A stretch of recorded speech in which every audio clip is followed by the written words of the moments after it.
everybody. Welcome to episode 16 of Peeled Back's LiveCast Conversation with series. On the show today, I have my friend Ashwin Krishnan with me. I'm so excited to have him here.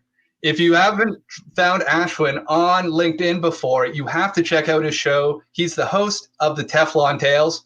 He's a podcast host with CISO and CPO, and he's also the Human Positively Amplifier.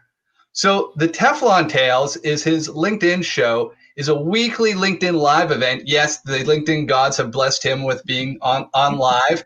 The event is all around talking to amazing everyday heroes and heroines who exemplify the Teflon life. And that's defined as they get hot quickly, they stay detached and remain flexible and maintain balance.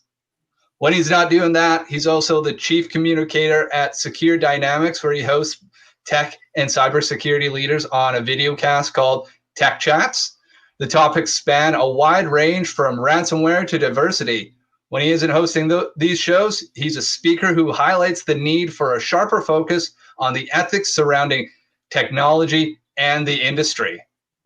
So, thank you very much, Ashwin, for being on the show today. Super appreciate you having some time for us. Absolutely. And like we were talking earlier, I'm on the other side for us. I'm feeling a little bit out of place. Hopefully you'll make me feel comfortable. Well, excellent. That's the idea. That should be as painless as possible. So you were saying earlier that you were on another panel today?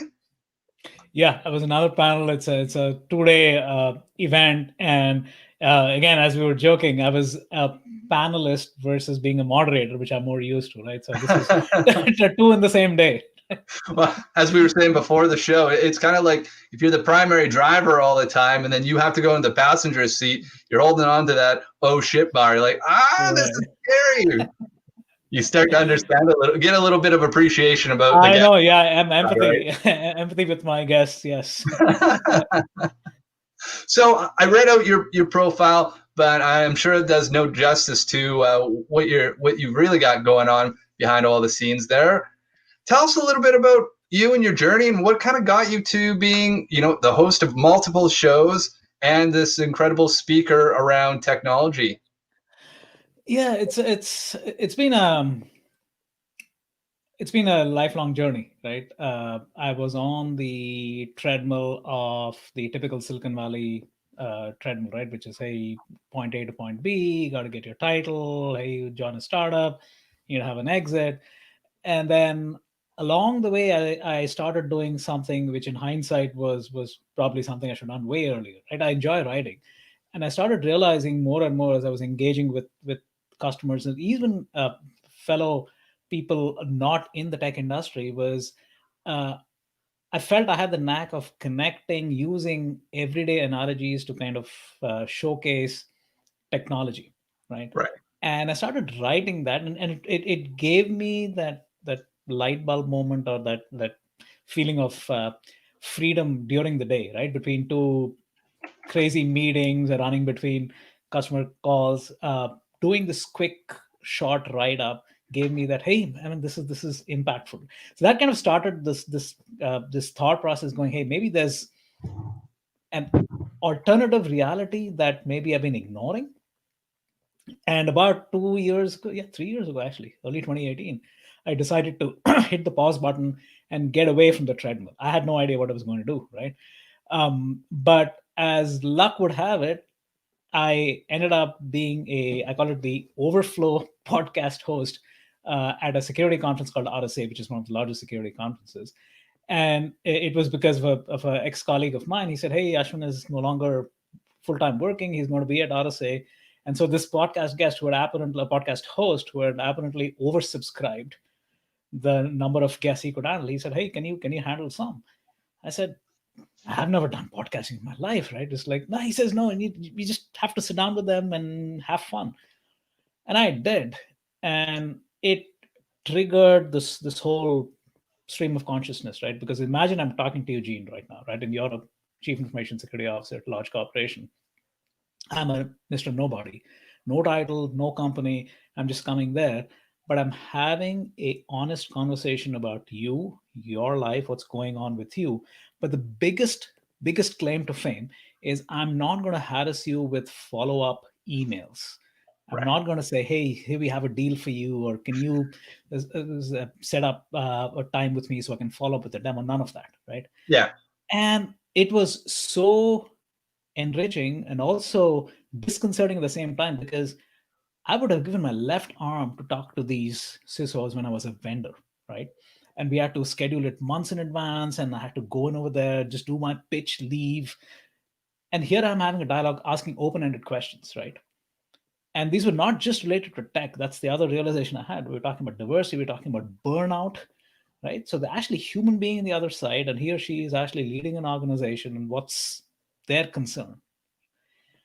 And so for me, I said, man, this is powerful, right? So the writing and now this podcasting thing is really interesting to me, and that kind of led down a different exercise along the way, which I had people reach out to me and say, hey, what's happening with your next gig? Have you found your? I said, I'm not interviewing. And it's like, what are you doing, right? You were SVP at the startup, now you're out. Obviously, you're interviewing, right? Yeah, this is a kind of. Yeah. I said, no, I'm just figuring out what I want to do next. And I could see there was a little bit of question marks in their faces. Like, what's this guy? Is he a wacko or something? It's like, how Like can he? you're off track. You're not Yeah, doing it's like, what why is doing. he? How Why is dare he? Yeah, you? yeah. So, and that actually caused me to say, hey, maybe there's a group of people over here that might benefit from maybe me exposing some of the challenges I face, some of the self doubts, and why I'm doing what I'm doing. So I started this thing called Ipop, in pursuit of purpose, right? And it was just a catchy name, and I picked 8 or 9 people that I knew very, very closely, who I knew would be open to come and joining me. I think it was Friday, a couple of hours every Friday, and completely free. All I'm asking you is for your time.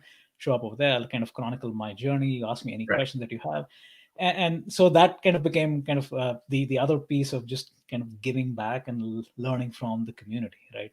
So anyway, that whole journey started, and as I was sharing with you before we went live, is one of the cornerstones of something that I hold very strongly, is this quote by Victor, which is really, hey, happiness cannot be pursued, it must ensue. One must have a reason to be happy, and the reason, it turns out, is the pursuit of purpose, right? So for me, that kind of exemplifies everything that I'm doing and standing for today, which is really, hey, as long as it serves a larger purpose and I can tie in the stuff that I'm doing every day, it just makes everything, it's like makes it whole. Yeah. No, and so I've just posted as well in the comments section that that quote, as well as a link to you just posted that right before the show up onto LinkedIn. Right. I was just like, wow, busily typing that out. I just loved that, because I think like the quote says, like, people are trying to chase happiness and not realizing it's a byproduct of Exactly. doing all these like little things really well. Like, fill up your own tank, people. And it sounds corny, and it sounds like maybe a little bit worn out, but like it will take care of itself. Like, if you're part of my shtick is, like, if you're not excited about getting out of bed in the morning, it's time to change some things, right? Like, if we can get you to be excited about getting out of bed, about taking that first step, well, what else can you be excited about? And all of a sudden, if you're doing things that's bring that quote to me says, go do the shit that actually makes you happy. Like, where do you show up as the best version of you? Yeah. Do that. And And as you talking, one of the other things that stuck in my head was yesterday morning. I had a call from, believe it or not, a captain at United Airlines, oh right? wow. And yeah, I was just waiting for that expression, right? It's like, hey, what's this guy sitting in Silicon Valley, middle-aged Indian immigrant, talking to a it's like and I go back, and this is one of those other moments that I treasure so deeply. So three of us, my wife, daughter, and I, we were on a flight to Philly from San Francisco, right? It was a red-eye flight.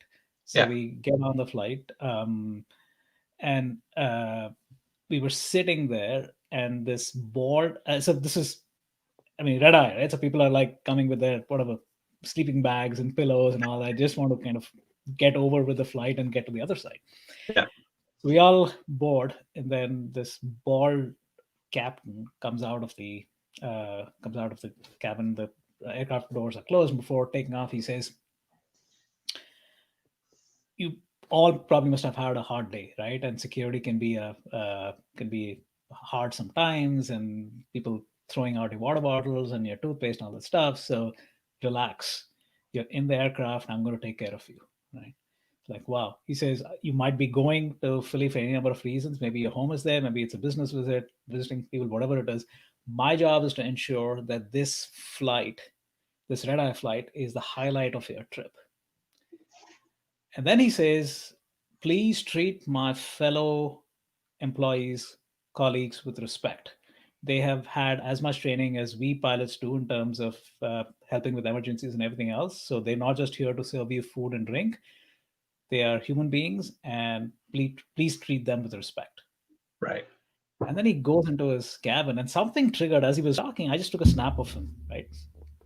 And even as we were flying, I had to write, right? So I wrote a short blog post, um, and I posted that on LinkedIn, and I tagged United Airlines. I forgot about it, right? A month and a half later, Captain Jason Lopez sends me a LinkedIn message, right?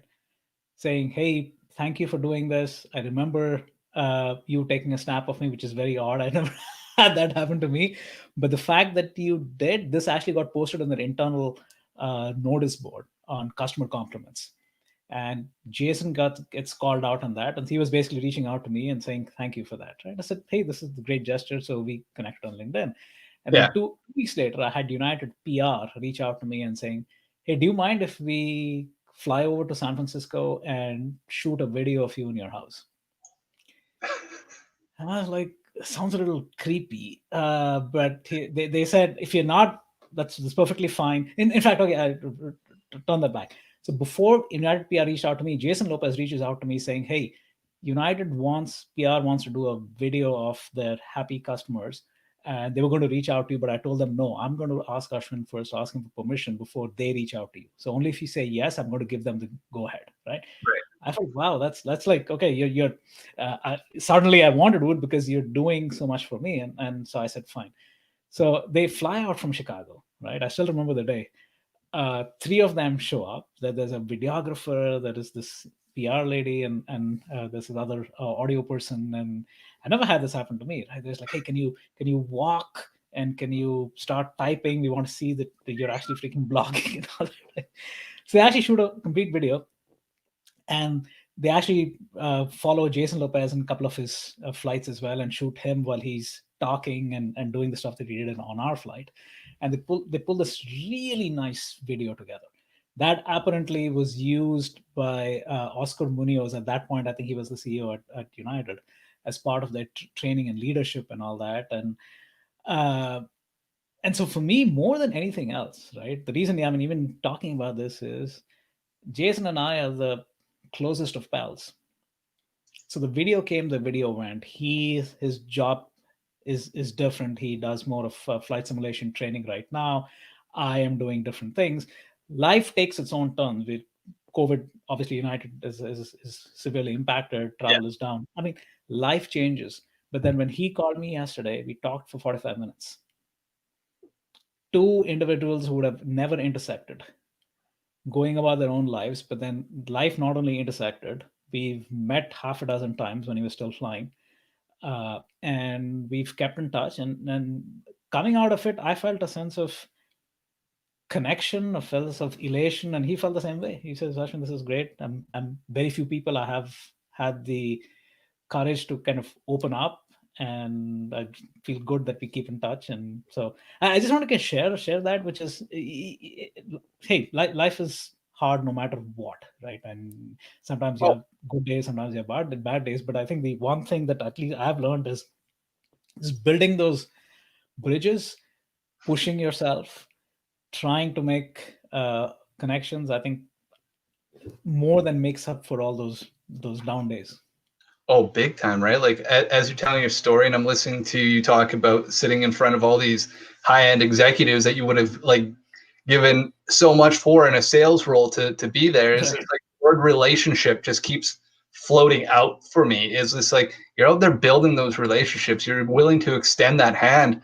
You look, be like, hey, you're human, I'm human. Let's go 100% in here and like just talk. I'm not trying to sell you. I'm not trying to do anything. It's just, who are you? How are you doing? Yeah. What gets you excited? Like just, I want to learn about you as a person. And it sounds like you've got that like so dialed in now that it's almost coming second nature. And the fact that, and thank you for sharing that story. Like, you're right. Like, you never know where your next great friendships come from, right? Like, Exactly. it's a stranger you haven't met yet. and but that just like kind of like popped for me as well. Like, it's just like, you already have your group of friends, but your next friend is somebody you haven't met yet. It's a stranger to you. Correct. It could be somebody you meet on the street, could be a pilot you take a snap of while he's doing a very inspirational speech that gets to you while he's just doing his job. Exactly. Connects, and then all these other things fall into place. Our friend Tom talks about how today's connections, tomorrow's opportunity, and it's true. Yeah. No, it's also and again, you were talking about, hey, it's one of the other things that have I go back to, right? I use these as my kind of anchors, if you will, right? And this was a MBA school professor who had this phrase: allow yourself the discomfort. Right? Just 4 words, and starts with allow. Right? Just you gotta be gentle with yourself. You got to forgive yourself. So the first thing is, it's not what the word is telling you. It's not even what your family is saying. It's allow. So you are giving yourself the permission, right? So allow yourself. And then the last two is really the discomfort piece, which is, that's the hardest thing to do, right? Which is, hey, comfort zone. I'm good at what I'm doing. I'm like, why do I want to do something? And this is part of what I push my guests at the Teflon Tales is, hey, you're good at something, and then here you are starting something brand new, and you probably will suck at it, right? So, and for me, that was the hardest thing, which is, hey, I have a reputation, SAP products, cybersecurity. That's kind of my persona, if you will. And here I am doing a freaking podcast. You can barely kind of hold your own for 5 minutes, and here you are talking to CISOs for half an hour. Like what gives? And Ipop, you like coaching people and pushing, like, where does that come from, right? Yeah. And the first article that I wrote sucked big time, right? And I probably had 50 or 60 rejections from publications until I got my first break. So I think that discomfort of yes, you'll be a self-critic. Yes, you'll have imposter syndrome. Yes, people will think you're crazy, right? But to be able to have kind of anchors that allow you, and the other thing is the community, right? So one of my biggest learnings, again, early on, when I made this shift, was this amazing group called Recognized Experts, and it was started by Dory Clark, who's another fantastic person, right? She's I think 2 or 3 times New York Times bestseller. She's written a bunch of books, including Reinventing You. So I just happened to stumble upon her initial courses, right? And I still remember that day. She used to send these. She still does it, right? These non-salesy, highly. It's like the entire email will be about giving, right? Hey, if you there's a YouTube video on this and to allow you this, and then the last was, if you're interested, there's a new course that I'm. So it was like completely the opposite of what you usually see, right? Hey, 24 hours counting down, here's a deal, blah blah blah, right? So I still remember this, right? Because I was still in my last job, and I get this email from her on a Friday morning, and it says, hey, my Recognized Experts course is filling up fast. If you're interested, here's where you sign up, right? And for me, I still remember that I said, I'll go and ask forgiveness from my wife, but let me sign up $2,000, right, for the 6-week course at that point. Yeah. And it was like, Recognized Experts, you're a tech person, like what is? But for me, that opened up a huge community, right? A community of authors and virtual assistants and speakers and people, just everyday people trying to build the next thing. Right. And fast forward today, that community is now, I think, 700, 800 people and growing strong, right? So Right. That's a huge portion of it. So every time I look at that as a my safe zone, right? And the thing I also learned is I need to be giving twice as much to that community than I'm asking for, right? So if I go and ask, but hey, what do you think of this idea? It's like, have I given twice as much before I can even ask? Right. So that whole discomfort, again, the reason I mean thinking this through and talking about it is because without that group, without that um, non-judgmental, highly giving, very passionate individuals who are willing to talk about their own failures, talking about their own uh, recommendations, etc. It would have been incredibly hard, if not impossible, to do what I at that point to have shifted. Right. Uh, so giving is a huge part about that, and I love your part about giving twice as much as you're asking for in return. Like, I don't know if you've read this book before, but you basically like quoted the first Oh, it law was, and I haven't seen this. out of the Go-Giver by Bob Berg and John Mann. Great book. It basically, it's got 5 pieces around it, but the first one is, they call it the Go-Giver. On that switch about the Go-Getter is like Oh, I see. Okay. more than you're asking for in payment. Yeah. And then there's like, well, as you're doing that, so that means you're bringing more value out to somebody than you're necessarily asking for that financial reward or whatever that trade's good, that part of that transaction is going to be. And then taking that, impacting a whole bunch of people, being able to do that at scale by building your influence. And, at the end, it talks about as well, being open to receiving is just as important to close that loop, right? So Correct. I think that's, anybody, I keep seeing these same themes, even though it's only episode 16 and talking to people. It's like a common theme is like, get out of your comfort zone. Check. Like, that's a big part of what I talk about. Give more than you get. Check. Right. And then it's like, all right, well, what's those other pieces? Is like, well, building up that community and that relationship is like so key. Like if you, where's my hands? If you can get those 3 things down, you're starting to really go down that right path, right? And I as well, like you talked about, like a bit of that imposter syndrome when you first got into it. It's like, well, who's going to listen to me? It's just like, well, it's the same thing with this show. Like, who's going to listen to it? I don't know. But I get to enjoy having this conversation with you, and that's all I know. Be like, is episode 16 going to be, crap compared to episode 100? Probably. And that's, that's part of the evolution. Like, how are we supposed to get moving and doing great things if we don't start? Right. And I'm a huge fan of the starters of the world. Because I know sometimes, like, it's so easy to get started and then staying with it and watching it grow and learning how to deal with that. Oh, maybe this is just coming from myself, but like learning how to deal with that. How do you deal with that imposter component? Yeah. Like, how do you overcome that? So I'll flip that question back to you, Ashwin. Like, how did you overcome that? Obviously, you've had, like, before you did all that, taking down where your life's going now, you had a very successful, like, career. But yet you still went, who am I to be talking to these people and doing these shows? Like, how did you start overcoming that? Because you have show number 1, and it's probably the worst, and then 10, 20, like, and as you keep going on, it's a little bit easier to put that suit on. Yeah. So my answer is going to sound a little odd, right? But in hindsight, the times I've got laid off in my professional career have been the most eye-opening for me. And I still remember I've got laid off, I think, twice. Yeah. Is working like a dog till 8 p.m. the previous evening. And then next morning, we were called into a conference room. Right. And literally, we had until the end of the day to pack up and leave. Yeah. So it probably didn't strike me right at that moment, but hindsight, it definitely put a seed in the whole thing of saying, hey, this is a transactional equation. And the equation can change any moment.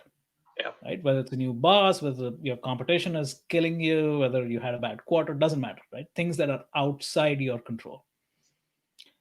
So how am I going to deal with things that are within my control? So I think that aspect of saying, okay, and this is kind of what I was talking to my Ipop group as well, right? Hey, the biggest thing that you can do for yourself is constantly expand your market worth. Love it. And in order for you to do that, you have to understand what your market is. And your market is not your company's market. Don't make that mistake. We build great things. No, you and 20,000 others if you're in a large company, or two others if you're in a small company, you enable a portion of whether it's product or sales or marketing or support. You're not the company, right? Yeah. Now Elon Musk and maybe Jeff Bezos and some others could say, hey, they are the company, right? Where they are few and far between. Yeah. Most people, you're a cog in the wheel, right? Regardless of what your title is, right? Yeah. So therefore, you have to understand that, hey, the biggest risk is not doing anything or pretending that you are your company. And so for me, that layoff is just like okay, so that's kind of going back and Teflon tails, which is, hey, you can get really hot, you can be really good at what you do, but you can be completely off tomorrow. So, and so that gives you the wings, right? To say, okay, every single day I wake up, and even the I mean, look back in the last 2 years, I've probably pivoted more times than I've done in 20 years in my career before that, right? Yeah. Why? Because every single day I wake up and say, hey, you know what? Podcasting is great, but then, hey, COVID started and my boss and I chatted and say, hey, what about video, right? It's a full bodied experience. So now we've completely pivoted to video. It used to be 20-minute videos. Now it's down to 10 minutes. Now I started doing 2-minute videos. I do post production along with a really good colleague of mine, taking snippets, putting timestamps. So the reason I say all these things is because there is no, I mean, it's like what Jeff Bezos say, every day is day one, right? So, and for me, those layoffs just kind of gave me that courage to say, you know what, the biggest mistake I could do is my next job, pretend that I'm really good at what I do, and therefore my job is secure, and therefore no, you're one cog in the wheel, but understand that the market will be huge, right? And the market is much bigger than who you are. The other thing that going back to imposter syndrome, which held me back for many, many years, and all my Teflon tail guests have talked about this, is what will the world think? What will my manager think? What will my colleagues think if I start writing outside? Yeah. Getting over that, saying it's okay. It's okay to push boundaries. What's the worst that could happen? Your boss comes to you and says, okay, like, why are you doing this side show on this? And chances are 99% of the time it's not going to happen. Yeah. If it does, you really want to think, is this the kind of boss, is this kind of company you want to be part of? Oh, it's 100% around that is, and don't get me wrong, those bosses exist. I know I have some friends that have like started pushing out in the past, and they've had their boss tap them on the shoulder, going, "What are you doing here?" Be like, I'm not. I don't. You don't own me. Like, you get my 8 hours or whatever that agreement is, but outside of that, there's a lot more going on. Be like, shouldn't you be like just thinking and breathing this all the time? Yeah, if you want to burn out, if you want to have like broken marriages and not see your kids, and worst case, commit suicide, like there's like that, all those things happen because you're totally detached and not actually building a harmonic life. Like all those pieces have to be part of it. Be like, maybe you've got a set of skills that the market goes, I will pay you handsomely for. You don't, that's not what gets you excited. So you need to find those other places in your life where you can find those things that actually bring that excitement out and go, it's okay. And if somebody goes, hey, I don't like the look of that article, it has nothing to do with their business, be like, friend, don't underestimate the fact that somebody's paying you to do your job right now, that somebody else will pay you to do that job if that's going to be the case. Like you will find a way to switch through it. Like I've been through a couple layoffs as well in the last 3 years. And like I'll agree, like they were eye-opening. I'd never been through it before. And it was weird. Like, but as well, like it totally planted seeds for where I am today. And you know Yeah, what? I look back. yes. Yes, Gene, as you were saying, one of the things that jumped out at me, and this is something that I struggled with for a long time. Right, in hindsight, it probably shouldn't have been as big of a struggle, but had somebody put a gun to my head and said, "Hey, you got to do this," right? Which is, and this is Simon Sinek, right? We talk start with why. But for me, the thing was, and I wrote about this, I think 3-4 weeks ago, right? Which is most of us cannot start with why, because I grew up in India and there were really just two paths, right? Hey, you could either be a doctor or you could be an engineer, right? Yeah. Those were the kind of those binary choices. And therefore, like up until 2018, it was like, hey, that was a set path that you were going to be on, right? So, and that's the what. So I started with, hey, what is it? Is first part that you end up doing, right? And then you get better over time. So the what is the description, and how is the differentiation, right? And most people will get savvy with the what and the how, right? Right. So the idea of saying, okay, so you've understood the what, you've understood the how, but then the why piece is the definition piece, right?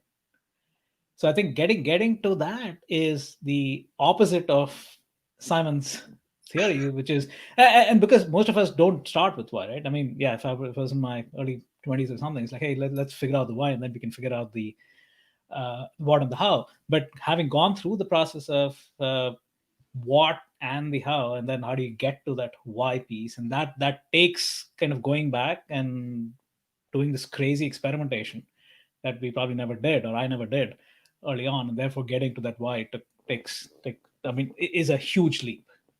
Yeah.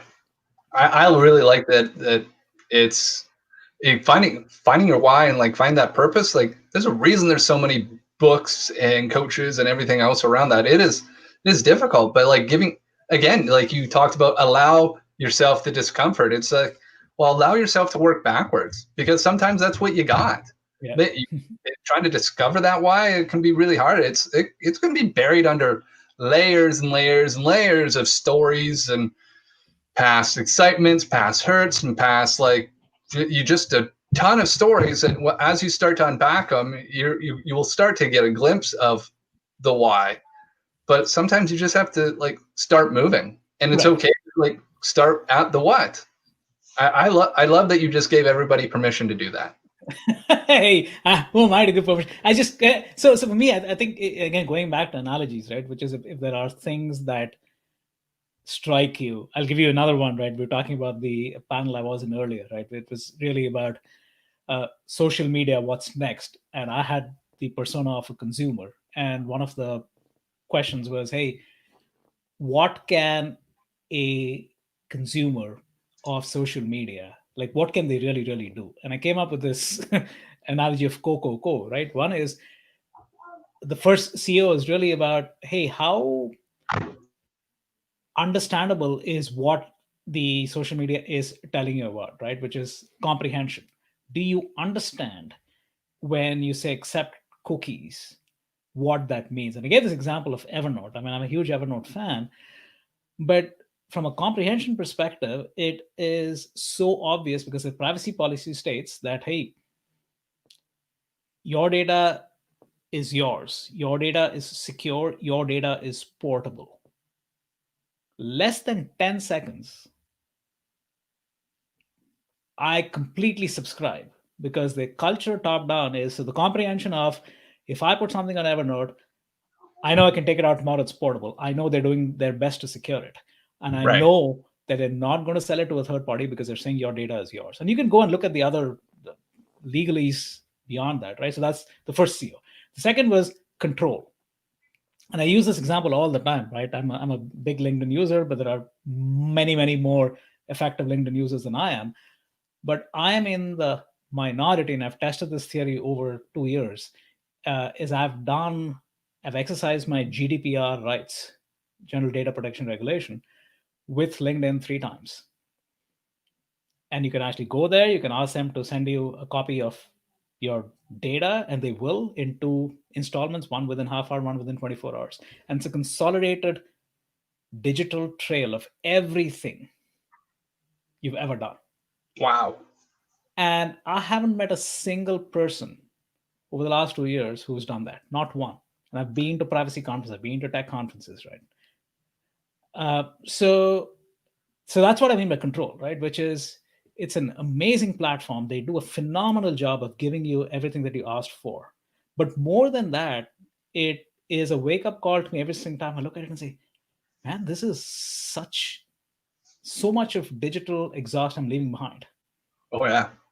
Right. And it's in one CSV form. So it's like boom, boom, boom, boom, boom, link to all the posts, all the shares, all the comments, all the likes, everything under the sun I've ever done. Yeah. So that's an example of control. And the last piece, which is a little bit forward looking, I said, hey, it's about co-ownership, which is how much is my data worth?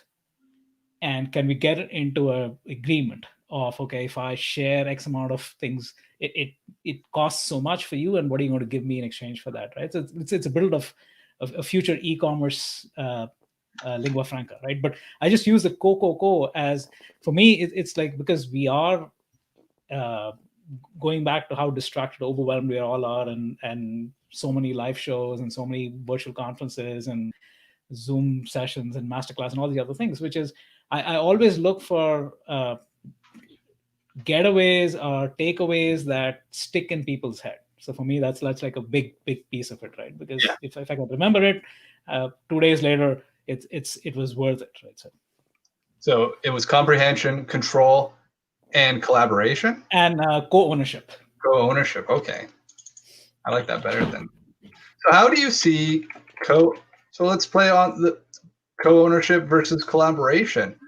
How are they parts of the same pie, or like how do you see that? How does, like, when somebody goes, we're going to co-own this, be like, like, Yeah, like I said, it's a forward looking, but not so over the top, right? What I mean by co-ownership is, there is value to our data, right? And that's why, whether it's, I don't know, whether it's Google or Facebook or Insta, it doesn't matter who, right? yeah, They put a dollar value, or put a monetary value to the data, right? And over time, depending on how active you are, how many followers you are, et cetera, that monetary value goes up, right? So influence goes up, right? Now, understanding what it is worth, and being able to see if a digital transaction can happen between the platform and the end user, right? And there's a book called Radical Markets which talks about this, right? um, and the other aspect of this is, IEEE had this thing called, I think it's called your AI custodian or something like that, which is the equivalent of, you have somebody who's telling you, right? For example, if I decide I need to search something on the internet, how much is Bing search going to pay me? How much is Google search going to pay me? How much is, I don't know, DuckDuckGo going to pay me?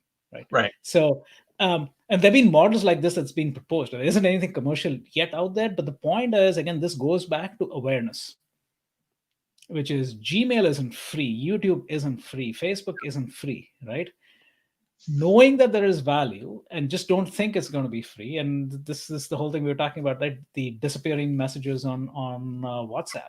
Yeah. Right. It's a nice, neat feature, encouraging people like you and me or WhatsApp users to say, hey, you can say stuff and we'll forget about it. No, you're never going to forget about it. The internet never ever. Yeah. I Right? spent 20 minutes today before the panel actually going through the FAQ section inside of WhatsApp, searching for that. Okay, is there any mention of how long you're going to keep these disappearing messages in your backend? Nothing. Right? It was all front facing, which is, hey, like we talked about, hey, can somebody take a screenshot, and can somebody revive a disappeared message, and so on and so forth, right? And I think that's what I mean by co-ownership, which is understanding how much data is worth, how long is the data going to reside, who else has access to that data. And going back to Cambridge Analytica and Facebook, Yeah. I mean, they became infamous literally overnight. No one knew what was this third-party data brokers? What did they even do, right? Yeah. And now people get spooked, right? You go to a store, come back home, and you have an ad pop up. when you're in Facebook, it's like, how did they know I was in the store? Do you have something called a phone? Do you have something called location tracking turned on? It's Oh, like, that's I always laugh at how people are like, my privacy, as they're like yelling into their phone. I'm just like, do you do you understand the hypocrisy or the irony of this right yeah, now? Like, you willingly gave your privacy away to Facebook, to Amazon, to Google, to like any other big, like Netflix, like any of these big things. Like, you went, here, I'll trade you my all of my information for access to these shiny tools. Like you say, right. they're not free. Like, wake up. You've like, there is no privacy. Like, just Yeah, accept this. That's the case. That's where we're at. You can do things to like secure yourself, but as long as you're on any of these platforms in their current state, you don't have privacy. It's exactly. cute, but it's just like we were talking about before the show about having a secure job, or Yeah, like it's a fallacy, because it's when I hear people like, I get it, you don't want to be an entrepreneur, you don't want to be the leader. I can get behind that. Like, it's yeah, great. Like, everyone needs teammates, and not everyone's cut out to stand up front correct. and all the punches to the face that entrepreneurs and leaders have to take. Like, if you want to do that role, you better be good at taking a punch in the face every day, metaphorically, hopefully, and then getting right back up and asking for another. If that's not Right. you, cool. You stand behind that person, right? But like, that job is like, just because somebody else is paying you doesn't make it secure. Just like these, you do not have privacy because it's tracking everywhere you go. Right. How many times have you even had a conversation, then all of a sudden, weirdly, an ad shows up?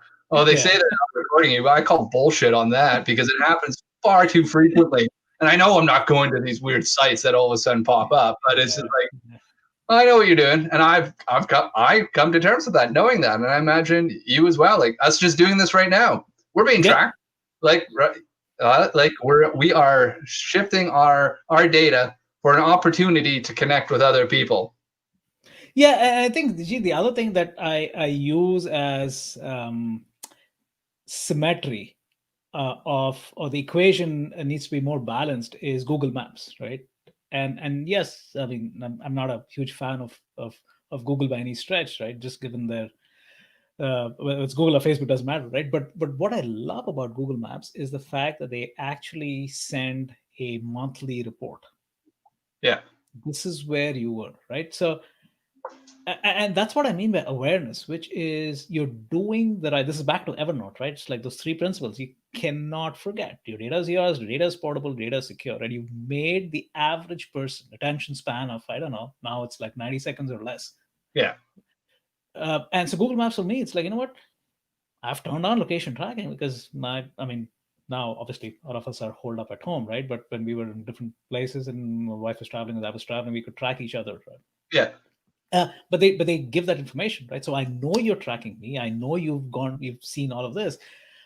The problem is that doesn't translate into like what you and I are talking about over here, right? Which is this is going live stream on YouTube and Facebook. What happens to this data beyond, right? yeah, So they clearly have classified you and me as privacy wonks. We are tech background. We see eye to eye on a lot of things, and that's going to some third-party broker. No question about that, right? So I give this Google Maps example as something that I put up there, right, as something that gives constant awareness. I think the constant piece is also interesting, right? It's not like, hey, once in 2 years we'll send you a dump of everything that we've done. No, keep it succinct, keep it constant, and make your users aware of what you're doing with their data. yeah.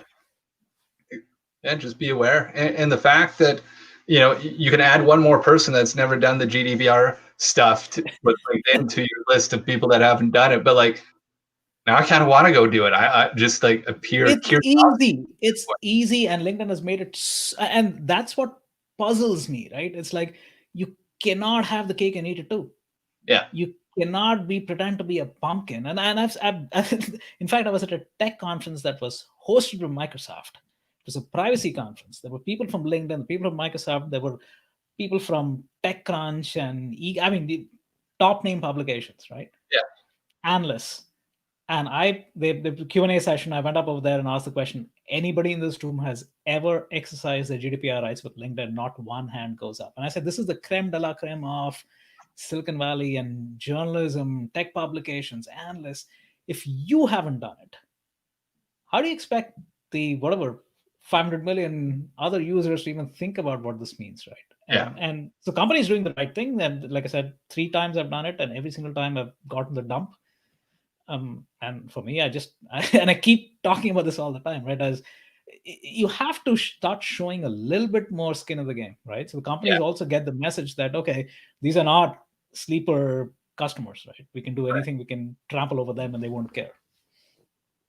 Oh, you got to stand up for what's yours, right? Take that co-ownership, right? You have made that trade, so at least exactly have it bring value. Yeah. And it as well, like maybe it starts to hold corporations a little bit more accountable. Exactly, right? If they see 1% of the customers on a regular basis asking for, it's like, man, we got to maybe take care of this data more. We probably have to anonymize it more. We probably have to secure it more. I mean, it's like, yeah. Well, for that 1% that are asking, the ones that are savvy know, be like, that 1% are the ones that are going to be a massive pain in our exactly if we are not on board right now. So we better get there. Correct.